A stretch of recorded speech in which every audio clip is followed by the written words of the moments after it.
Ya, pada kesempatan kali ini kita akan belajar tentang latihan tes TKB untuk formasi guru kelas SD, yaitu tentang pembelajaran IPA ya, materi IPA khusus di IPA. Langsung saja kita masuk ke soal yang pertama, kita akan bahas secara lengkap di sini.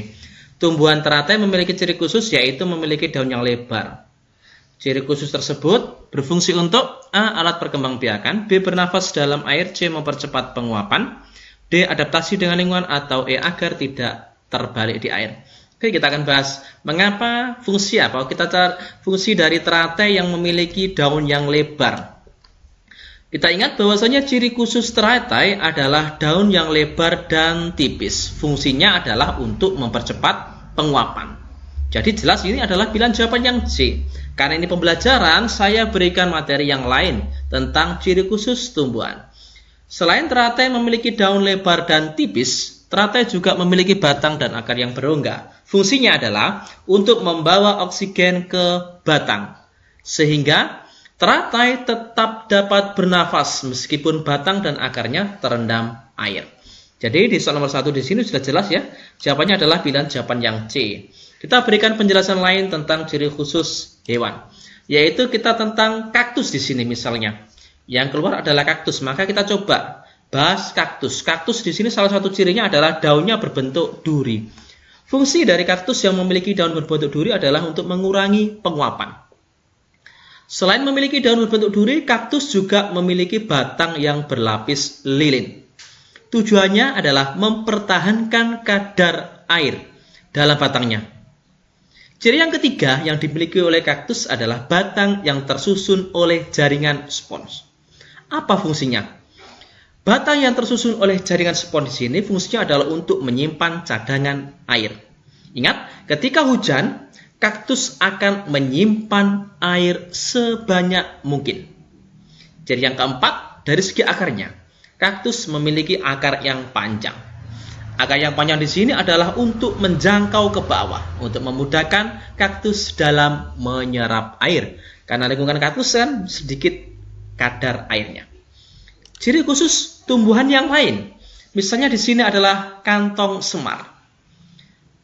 Kantong semar di sini memiliki kantong penangkap serangga. Fungsinya apa kantong ini? Yaitu untuk menangkap hewan, khususnya serangga. Saat hewan masuk atau serangga masuk, kantong akan mengeluarkan enzim, yaitu enzim tripsin dan pepsin. Fungsi dari kedua enzim ini adalah untuk melarutkan serangga. Ciri yang kedua, selain memiliki kantong penangkap serangga, kantong semar juga dapat menghasilkan nektar yang manis dan harum. Fungsi dari nektar yang manis dan harum ini adalah untuk menarik serangga agar hinggap di kantong semar. Karena licin bisa terpeleset dan masuk ke kantongnya, seperti itu. Kita coba ciri yang lain, misalnya adalah ciri khusus dari tumbuhan Venus. Tumbuhan Venus memiliki ciri khusus yaitu daun yang berengsel dan berbulu. Apa fungsinya? Yaitu untuk menangkap serangga. Daun yang berengsel dan berbulu tersebut terbuka menunggu serangga datang. Saat serangga datang dan menyentuh bulu-bulu halus tersebut, kedua bagian daun akan mengatup dengan cepat. Setelah itu, daun akan mencerna serangga dan menyerap nitrogennya. Ini adalah ciri yang dimiliki oleh tumbuhan Venus. Lanjut kita di soal berikutnya, nomor 2. Oke, kita belajarnya mengembang ya, kita kembangkan agar pengetahuan kita bisa lebih luas.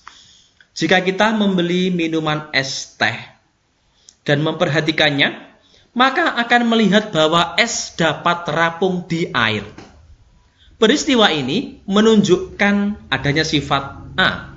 Anomali air, B. Kapilaritas air, C. Massa jenis air, D. Viskositas air, atau E. Kristalisasi air. Kita beli es teh, ternyata esnya bisa terapung di air. Ini menunjukkan apa? Kita pelajari dulu tentang anomali air. Definisi dari anomali air di sini adalah sifat kekecualian air. Pada umumnya Suatu zat akan memuai jika dipanaskan dan akan menyusut jika didinginkan. Tetapi air mempunyai sifat yang khas. Jika air dipanaskan antara suhu 0 derajat Celcius sampai dengan 4 derajat Celcius, volumenya akan menyusut. Hal ini karena molekul H2O dalam bentuk padat atau es penuh dengan rongga, sehingga dalam bentuk cair air ini adalah lebih rapat. Jadi esnya di sini berongga, bentuknya padat tapi penuh rongga. Sedangkan zat cairnya di sini lebih rapat. Dengan demikian, pada saat dipanaskan molekul H2O atau es akan merapat lebih dahulu. Akibatnya volumenya menyusut. Oleh karena itu, es juga terapung di air. Jadi ini adalah proses dari menunjukkan proses atau peristiwa anomali air. Pilihan jawaban yang B, kapilaritas air yang juga disebut dengan gaya kapiler di sini adalah gejala atau peristiwa meresapnya zat air melalui celah-celah sempit atau pipa kapiler. Karena peristiwa kapilaritas air inilah minyak tanah yang berada di bawah ya, pada kompor ini bisa bergerak naik melalui sumbu kompor yang terbuat dari kain yang berpori-pori kecil. Oke, kita lanjut di soal berikutnya nomor 3. Pohon kina, ingat ya, termasuk tanaman langka. Bagian kulit batang pohon kina dimanfaatkan manusia karena dapat digunakan sebagai A, bahan penyedap makanan, B, untuk mengobati penyakit batu ginjal, C, bahan kerajinan, atau D, obat penyakit malaria. Pohon kina. Kita akan bahas lengkap di sini di klub matematika. Manfaat dari kina yang pertama dan yang paling populer adalah untuk mengatasi penyakit malaria. Manfaat tanaman kina satu ini berasal dari kandungan alkaloid quinina yang terkadang dalam tanaman kina ini ada. Tanaman ini membantu meringankan gejala malaria dengan cara membunuh dan menghalangi pertumbuhan parasit malaria yang ada dalam aliran darah. Jadi jelas jawabannya adalah pilihan jawaban yang D. Oke, selanjutnya di soal nomor 4 ya. Di soal nomor 4 di sini perhatikan gambar di samping. Ini adalah lidah. Bagian lidah yang ditunjukkan oleh nomor 2 dan 3 secara berurutan berfungsi untuk mengecap rasa A, pahit dan manis, B, manis dan asam, C, asam dan asin, D, asin dan manis, atau E, asam dan pahit. Oke, saya punya trik untuk menghafalkan ini dengan mudah. Saya gambar baru lagi. Ini adalah misalnya sederhana saja gambarnya seperti ini. Nah, ada bagian ini, kemudian gini, kemudian ujung lidahnya ini. Oke, saya menghafalnya ini adalah pa, kemudian ini sa, ini si, ini m. Saya mudah menghafalnya dengan pasasim. Apa itu pasasim? Pasasim di sini adalah untuk bagian yang dalam ini, pa di sini menunjukkan rasa pahit. Oke, sa di sini menunjukkan rasa asam, sanya. Si di sini adalah asin. Oke, sinya. M di sini adalah rasa manis. Oke, inilah cara menghafalkan biar mudah. Pasasim, pahit, asam, asin, manis. Misalnya bagian ini juga sama. Yang ini adalah pahit, kemudian ini asam, ini adalah asin, dan ujungnya adalah manis. Lihat yang ditanyakan adalah di soal angka yang nomor 2 dan angka nomor 3. Angka nomor 2 ini, nomor 3 adalah ini. Pasasim, pasasim. Berarti ini asamnya dan ini adalah manis. Apa asinnya? Jadi jawabannya adalah asam dan asin. Jawabannya adalah pilihan jawaban yang C. Yang satu ini adalah pahitnya, kemudian yang 4 ini adalah manis. Seperti itu trik untuk menghafalkan dengan mudah agar teman-teman tidak bingung apabila menemukan soal seperti ini. Berikutnya di soal nomor 5, cermin cembung memiliki jari-jari kelengkungan 20 cm. Berarti jarak fokusnya adalah sebagai titik-titik sebesar berapa? Jika jari-jari kelengkungannya adalah 20 cm, maka jarak fokusnya berapa? A 2 cm, B 10 cm, C 20 cm, D 40 cm, atau E 50 cm. Mungkin ini soal mudah, tapi kalau kita tidak pernah atau sudah lupa, ini kan pelajaran kita di masa SMP kalau nggak salah ya. Kalau kita tidak pernah membuka, kita juga lupa. Oke, kita ingatkan di sini. Jari-jari kelengkungan itu dilambangkan dengan R. Ya, jarak fokus di sini adalah F ya. Jadi jari-jari kelengkungan ini adalah R besar, kemudian jarak fokusnya ini adalah F kecil. Ingat rumusnya di sini, R adalah 2 kali F. Jadi jarak kelengkungan sama dengan 2 kali jarak fokus. Atau kalau kita mau mencari jarak fokusnya adalah setengahnya R. Ya. Karena R sama dengan 2F, maka F adalah setengahnya R. Ingat di sini yang diketahui adalah R-nya, jari-jarinya, yaitu 20 cm. R-nya diketahui 20 cm, ya tinggal setengah kali 20 cm. Maka jarak fokusnya adalah setengah kali 20. Setengahnya 20, yaitu 10 cm. Pilihan jawaban yang B. Cukup mudah sekali. Karena kelebihan matematika adalah tempat belajar yang mudah dan menyenangkan. Berikutnya di soal nomor 6. Nah, di soal nomor 6 di sini adalah tentang sistem pencernaan ya. Enzim amilase yang ditunjukkan oleh bagian nomor 2 pada gambar di samping berfungsi untuk A. mengubah zat tepung menjadi gula, B. mengubah protein menjadi pepsida dan asam amino, C. mengubah trigliserida atau lemak menjadi asam lemak, D. mengubah protein menjadi pepton. Enzim amilase yang ditunjukkan oleh pada bagian di nomor 2 di sini. Kita akan berikan penjelasan di sini. Enzim amilase itu diproduksi di kelenjar liur, kemudian pankreas, dan pada usus halus. Enzim amilase ini tugasnya untuk memecah zat pati atau karbohidrat atau zat tepung menjadi gula atau glukosa. Oke, jelas ini adalah pilihan jawaban yang A tentunya. Kita akan berikan penjelasan yang lain. Saat makanan yang mengandung karbohidrat dikunyah, kelenjar liur di dalam mulut akan menghasilkan amilase. Setelah tertelan makanan ini, makanan tersebut akan dicerna lebih lanjut di dalam usus halus oleh enzim amilase yang dihasilkan oleh pankreas. Di bagian di nomor 2. Jadi jelas nomor 6 di sini jawabannya adalah pilihan jawaban yang A. Selanjutnya di soal nomor 7. Berikut ini merupakan kegiatan yang dapat mengubah permukaan bumi adalah, ini mudah ya, penangkapan ikan dengan menggunakan jala di laut, B. pembuatan genting dan batu bata dari tanah liat, C. penyemprotan serangga pengganggu dengan insektisida, D. pemanfaatan sapi untuk membajak tanah persawahan, E. penangkapan ikan dengan bahan peledak. Oke, di sini yang ditanyakan adalah kegiatan manusia yang dapat mengubah permukaan bumi. Kita perhatikan di pilihan jawaban yang B, pembuatan genting dan batu bata dari tanah liat. Kalau hal ini, pembuatan genting dan batu bata ini dilakukan terus-menerus, bahan dasarnya adalah dari tanah liat, maka tanah liat, tanah pada saat yang dipakai itu akan berlubang, akan semakin banyak lubang. Oleh karena itu bisa mengubah permukaan bumi, bentuk permukaan bumi menjadi berlubang-lubang. Jadi jelas jawabannya adalah pilihan jawaban yang B. Lanjut kita di soal berikutnya nomor 8. Di soal nomor 8, makhluk hidup yang dapat mengurangi sampah. Makhluk hidup yang dapat mengurangi sampah organik yang berasal dari tumbuhan mati dan bangkai adalah bakteri dan ganggang, B. cacing tanah dan ulat, jamur dan rayap, bakteri dan jamur, atau E. rayap dan bakteri. Oke, kita masih ingat materi dekomposer atau pengurai.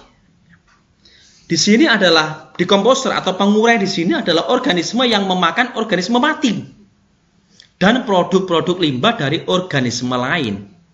Pengurai membantu siklus nutrisi kembali ke ekosistem lainnya. Pengurai atau dekomposer di sini membuat tanah kaya dengan menambah senyawa organik seperti karbon, air, dan nitrogen di sini dikembalikan ke ekosistem melalui tindakan pengurai. Contoh yang termasuk dekomposer atau pengurai di sini adalah serangga, cacing tanah, bakteri, jamur, belatung, laktobakteria, kecoa, kemudian siput, dan lumut. Jadi di sini yang termasuk makhluk hidup yang dapat mengurangi sampah organik yang berasal dari tumbuhan mati dan bangkai di sini adalah pilihan jawaban yang D. Bakteri dan jamur salah satunya. Oke.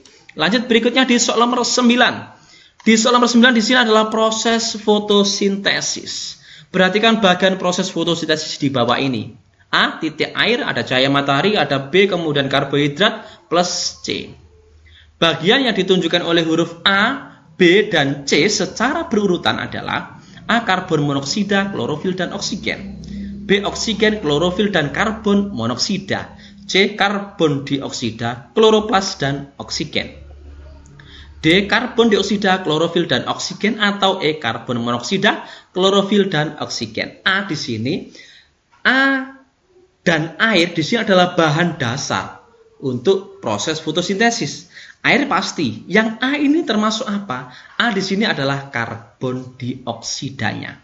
Jadi karbon dioksida ditambah air, ada cahaya matahari, kemudian pada tumbuhan yang berklorofil B akan menghasilkan karbohidrat plus C. C di sini adalah oksigen. Karbohidrat disimpan oleh tumbuhan tersebut. Ya, kemudian yang oksigennya dilepas agar menjadi untuk bernafas manusia atau hewan. Gitu ya. Jadi kalau secara A di sini karbon dioksida adalah CO2 ditambah air adalah H2O, kemudian cahaya matahari, kemudian ada di tumbuhan yang berklorofil, daun yang berklorofil ada karbohidrat C6H12O6 plus oksigennya adalah O2. Jadi jelas ini adalah pilihan jawaban yang D. Jika yang ditanyakan bukan istilah biologinya, ini kan mudah ini ya. Lanjut kita di soal berikutnya nomor 10. Berikut ini pernyataan yang benar tentang kelainan pada organ ginjal. Yang ditanyakan adalah pernyataan yang benar tentang kelainan pada organ ginjal. A, batu ginjal ditandai dengan kreatinin lebih dari 20 mg per kg berat tubuh. B, gagal ginjal kronis yaitu terbentuknya batu di saluran kemih. Atau C, albuminuria terjadi akibat kerusakan filtrasi pada ginjal. Atau D, appendicitis merupakan peradangan pada umbai cacing. Ini yang ditanyakan adalah pernyataan yang benar tentang kelainan pada organ ginjal. Jawabannya adalah pilihan jawaban yang C, albuminuria. Di sini terjadi akibat kerusakan filtrasi pada kesempatan kali ini saya akan melanjutkan video kita yang terdahulu. Di video sebelumnya kan nomor 1 sampai nomor 10. Sekarang kita latihan di soal nomor 11. Perhatikan rantai makanan di bawah ini, padi, belalang, ayam, musang. Pertanyaannya, berdasarkan rantai makanan di atas, peran padi dan musang dalam tabel berikut yang benar adalah. Yang ditanyakan adalah peran padi dan musang secara berurutan. Kalau kita lihat di sini, rantai makanannya dari padi, belalang, ayam, musang. Padi di sini adalah tumbuhan hijau. Berarti dia sebagai produsen tentunya. Kemudian ingat, hewan pertama, di sini ada belalang, hewan pertama yang memakan produsen itu disebut dengan konsumen 1. Selanjutnya ayam adalah konsumen 2, sementara musang adalah konsumen 3. Cukup mudah sebenarnya. Ini hanya untuk mengingatkan teman-teman semuanya ya. Jadi di sini padi adalah sebagai produsen. Kemudian yang musang adalah konsumen 3. Jawabannya ini adalah pilihan jawaban yang B. Peran padi sebagai produsen, peran musang sebagai konsumen 3. Pilihan jawaban yang B ya. Selanjutnya kita masuk di soal nomor 12 ya. Di soal nomor 12 di sini kita perhatikan soalnya. Perhatikan daur hidup hewan berikut. Ini adalah daur hidupnya. Hewan yang memiliki daur hidup sama dengan daur hidup hewan di atas adalah, kalau kita melihat di sini dari gambar ini yang terakhir, yang gambar yang keempat di sini, urutan yang keempat, ini adalah nyamuk. Berarti ini adalah daur hidupnya nyamuk. Daur hidup nyamuk ini yang pertama adalah telur, kemudian ini adalah larva atau biasa disebut dengan jentik-jentik. Kemudian ini adalah pupa, dan yang terakhir akan menjadi nyamuk dewasa. Kita perhatikan bentuknya kategori metamorfosis sempurna. Jadi nyamuk di sini adalah daur hidupnya secara metamorfosis sempurna. Yang ditanyakan hewan yang memiliki daur hidup sama. Artinya hewan yang memiliki daur hidup yaitu seperti metamorfosis sempurna adalah apa? Gitu kan? Kalau kita ingat contoh-contoh hewan yang metamorfosis sempurna adalah kupu-kupu, ya jelas ya, sudah umum sekali. Kemudian katak, lalat, kemudian nyamuk ini sendiri, dan lebah madu. Itu adalah metamorfosis sempurna. Di sini pada fase yang kedua di sini larva, itu nyamuk akan berganti kulit. Ya, ini akan berganti kulit ya. Jadi yang daur hidupnya sama adalah kupu-kupu dan kalau ini jangkrik salah, kemudian ini kupu-kupu dan lalat ya. Ya ini berarti jawabannya ya, kupu-kupu dan lalat. Pilihan jawaban yang B. Yang C kecoak dan jangkrik di sini dua-duanya adalah metamorfosis tidak sempurna. Ya, lalat sempurna tapi di sini ada belalang yang tidak sempurna. Kupu-kupu metamorfosis sempurna, kecoaknya tidak sempurna. Jadi selain metamorfosis sempurna ada juga metamorfosis tidak sempurna. Contohnya yaitu belalang, kecoak, ya, kemudian kucing capung, rayap, jangkrik itu adalah metamorfosis tidak sempurna, ya. Selanjutnya kita di soal berikutnya nomor 13 ya. Perhatikan jenis-jenis hewan di bawah ini. Hidra, amuba, planaria, dan bintang laut. Hewan yang dapat berkembang biak dengan cara fragmentasi ditunjukkan oleh nomor. Pilihan jawabannya A sampai dengan E. Sebelumnya kita harus membahas dulu perkembangbiakan dengan cara fragmentasi itu apa, biar kita tahu. Perkembangbiakan dengan fragmentasi di sini adalah cara berkembang biak pada hewan dengan teknik memutuskan bagian tubuhnya atau memotong tubuhnya untuk membentuk organisme baru. Kalau kita teliti di sini, hidra ini adalah berkembang biak dengan bertunas. Amuba membelah diri. Planaria dan bintang laut inilah yang kategori berkembang dengan cara fragmentasi. Jadi jawabannya sebenarnya adalah pilihan jawaban yang D. Pilihan jawaban apa? Opsi 3 dan 4. Biar kita menambah informasinya, selain planaria dan bintang laut, hewan yang berkembang biak dengan fragmentasi di sini adalah cacing pipih, kemudian spons, kemudian cacing annelida, ya, termasuk planaria dan bintang laut itu. Seperti itu ya. Oke, lanjut berikutnya di soal nomor 14 ya. Di soal nomor 14 di sini perhatikan rangka tengkorak di bawah ini. Nama bagian ditunjukkan oleh huruf P dan Q secara berurutan. Yang benar adalah P di sini. Kemudian ini yang Q. Pilihan jawabannya A sampai dengan E. Kemudian ada yang lain, ini R, kemudian S. Untuk informasi, P di sini adalah tulang dahi. Sementara Q adalah tulang baji. R di sini adalah tulang ubun-ubun. Sementara S adalah tulang pelipis. Yang ditanyakan adalah yang P dan Q. P adalah tulang dahi, kemudian Q-nya adalah tulang baji. Jawaban yang benar adalah pilihan jawaban yang D. Seperti itu ya, cukup mudah karena kelas matematika adalah tempat belajar yang mudah dan menyenangkan. Selanjutnya di soal nomor 15 ya.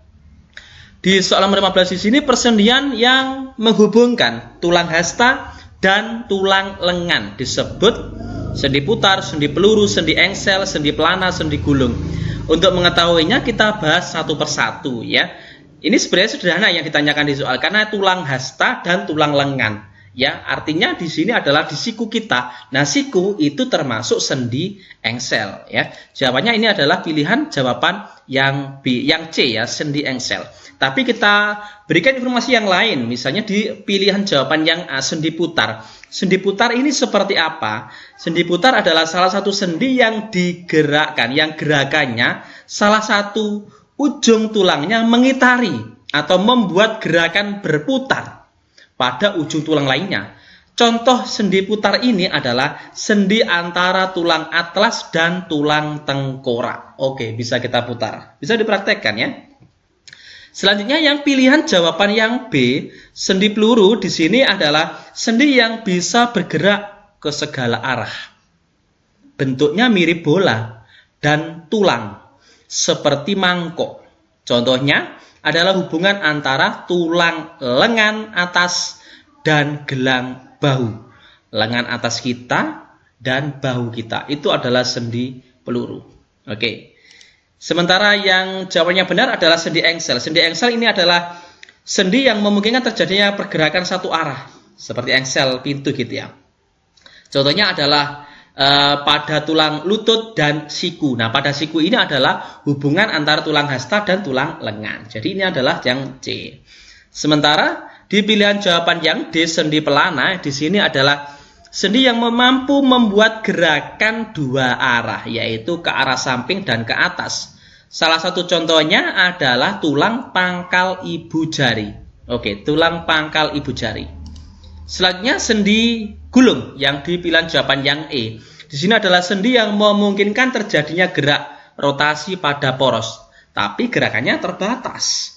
Contohnya pada hubungan ujung tulang telapak tangan dengan ujung tulang jari tangan. Oke, lanjut kita di soal berikutnya ya. Untuk nomor 16. Di soal nomor 16 perhatikan gambar di bawah ini.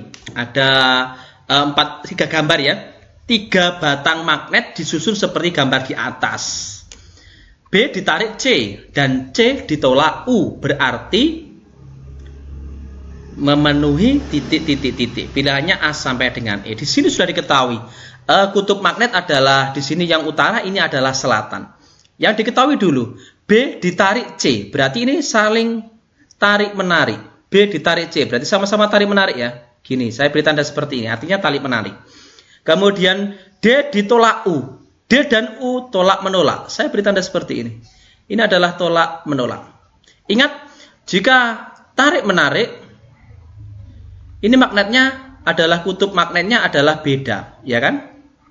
Sementara jika tolak menolak, ini kutub magnetnya adalah sama. Sama-sama utara, sama-sama selatan, pasti tolak menolak. Kalau beda yang satu utara, yang satu selatan, yang satu selatan, yang satu berarti utara. Itu tarik menarik.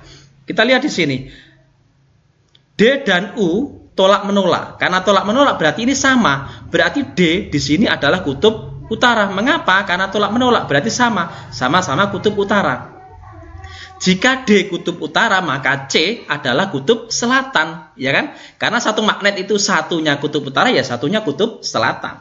Sementara B dan C adalah tarik menarik. C sudah diketahui kutubnya selatan. Karena tarik menarik berarti harus beda, maka B di sini adalah kutub utara. Karena berbeda di sinilah terjadi tarik menarik. Sementara A, karena satu magnet ini sudah satu sisi sudah kutub utara, berarti A di sini adalah kutub selatan. Kita tinggal lihat di jawabannya. Yang kutub, coba A. Kutub A-nya kutub selatan, betul. Kemudian C-nya kutub selatan. C kutub selatan, betul. Ya, berarti pilihan jawaban yang A ini ya. Kalau yang B, A-nya kutub utara, sudah salah ini. A-nya kutub utara, A-nya harus kutub selatan. Yang C, A kutub selatan, betul. C kutub utara, salah ini. Salahnya di sini. Kalau D, ini salah di utaranya. Yang E, A-nya kutub selatan, betul. B-nya kutub selatan. Oh, jelas salah ini. B-nya adalah kutub utara. Di sini yang salah. Berarti jawabannya di sini jelas pilihan jawaban yang A. Seperti itu ya. Berikutnya di soal nomor 17 ya. Bahan yang dapat digunakan untuk mencegah terjadinya gaung dalam studio musik adalah A. Karet dan plastik, B. Busa dan kaca, C. Kaca dan plastik, D. Busa dan karet, atau E. Karpet dan keramik. Di sini perlu kita ketahui bahwasanya gaung. Apa sih gaung itu? Gaung adalah pantulan bunyi yang terdengar kurang jelas karena bunyi yang dihasilkan bercampur dengan bunyi aslinya. Gaung di sini dapat diatasi dengan cara memanfaatkan benda-benda yang dapat menyerap bunyi. Benda apa saja yang dapat menyerap bunyi? Yaitu benda-benda yang permukaannya lunak, seperti kain, karet, karpet, wol, busa, dan lain-lain. Yang ditanyakan di sini adalah bahan yang dapat digunakan untuk mencegah terjadinya gaung. Berarti benda-benda yang permukaannya lunak, seperti contoh tersebut. Karet, plastik. Plastiknya yang kurang tepat. B. Busa, kaca, busanya boleh, kaca yang kurang tepat. Yang C, kaca dan plastik, dua-duanya salah. Yang D, busa dan karet. Nah, ini busa dan karet dua-duanya bisa. Karpet dan keramik yang E. Karpetnya betul, keramiknya yang salah. Jadi di soal nomor 17, jawaban yang benar adalah pilihan jawaban yang D. Seperti itu ya. Lanjut di soal nomor 18. 4 bejana berisi air yang sama sebanyak 1 liter. Air dalam bejana yang lebih cepat mendidih saat dipanaskan bersama adalah A. Bejana 1 dengan suhu awal 20, B. Bejana 2 dengan suhu 30, selanjutnya 40, 50, 60. Yang ditanyakan di sini adalah, ini ada kelima, maaf ya, bukan 4 ya, 5 bejana berisi air gitu ya. Yang ditanyakan adalah air dalam bejana yang lebih cepat, sementara volumenya sama, yaitu 1 liter semua. Ya, isinya sama 1 liter. Maka yang cepat mendidih, ya, yang cepat mendidih adalah yang suhu awalnya sudah tinggi. Yang suhu awalnya tinggi adalah pilihan jawaban yang E, karena suhu awalnya sudah 60 derajat Celcius. Berarti yang paling cepat mendidih adalah pilihan jawaban yang E. Cukup mudah sekali, karena kelas matematika adalah tempat belajar yang mudah dan menyenangkan. Lanjut kita di soal berikutnya nomor 19.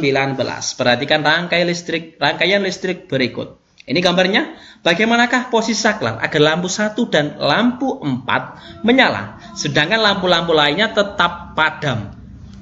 Yang ditanyakan di soal adalah lampu 1 dan lampu 4 yang nyala. Berarti lampu 1 dan lampu 4 ini yang nyala. Yang lampu 2, lampu 3, dan lampu 5 padam. Agar ini tetap menyala, maka saklar ini, S1 ini harus ditutup. Oke, saklar harus ditutup seperti ini. Nanti ini akan menyala.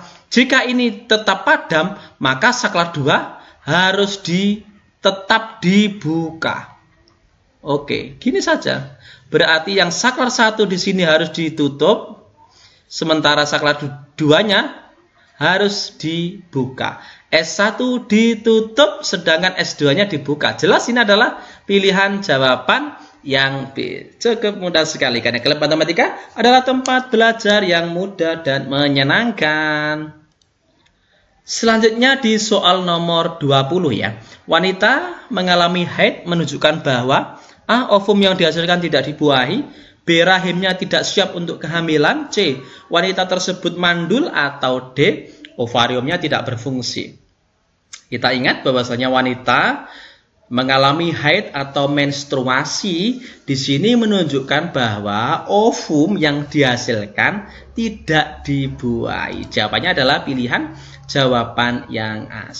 Oke, kita lanjutkan materi kita, pembahasan soalnya di soal nomor 21. Ayunan sederhana dapat bergerak bolak-balik dengan periode 0,5 detik. Frekuensi ayunan tersebut adalah, pilihan jawabannya seperti ini.